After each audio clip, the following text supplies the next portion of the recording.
The Illinois State Legislature has 2 weeks left for spring legislative session before they go home for the summer, and that means they've got to put together a budget and a whole host of other things expected to fly through both chambers here in the final 2 weeks of legislative session. Good morning, Springfield's Morning News. I'm Greg Bishop on 92.7 WMAY, Springfield's News and Talk.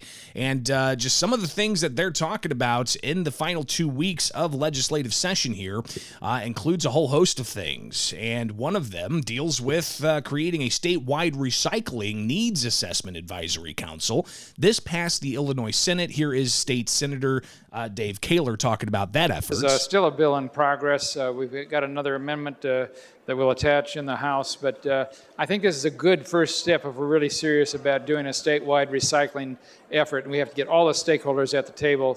But State Senator Steve McClure, he questioned where the funding is going to come from such a measure. In this advisory group, it's going to cost funds. Who's going to pay for this advisory group? Now, other measures passed include ways to deal with hazardous materials, and other that has Superintendent of Department of Public Works to be a registered professional engineer.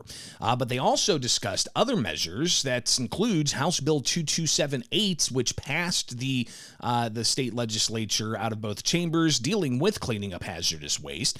State Senator Adrienne Johnson says that she supports the measure because the current law does not do enough to deal with hazardous materials. The purpose of the Environmental Protection Agency asking this is because we believe that the current law pertaining to the Uniform Environmental Covenant Act is overly restrictive, and it prevents the agency from creating environmental covenant sites.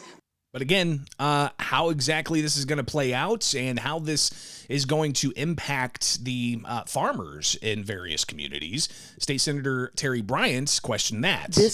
When we're talking about groundwater contamination and so forth, we really have some far-reaching issues here for farms. I hate to ask you to do this, but I would ask that you would pull this so we can have some time to talk through a lot of the issues that I think that we have here. But it's not just action in the Senate passing House bills, it's the House passing Senate bills. One in particular would require new construction in Illinois to have some kind of EV charging capabilities.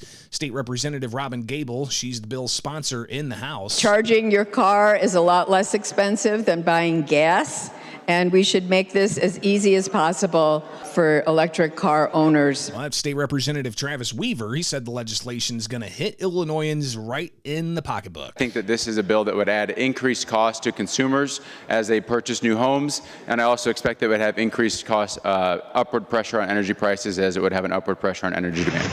And Illinoisans who drive those electric vehicles are going to add to that grid reliability question, and sometimes people don't want to drive electric vehicles. They want to drive gas-powered vehicles, and they shouldn't have to pay for this particular law. My point is that you're still having to pay for this conduit, and so if less than 1% of cars on the road are EVs and less than 0.1% of cars in my district are EVs, I just don't see why we're having people in downstate Illinois pay for this infrastructure. So apparently you've got legislation moving all over the place, impacting how things are going to move with energy, with construction. But again, you got a budget that they need to pass by the end of session, May 19th.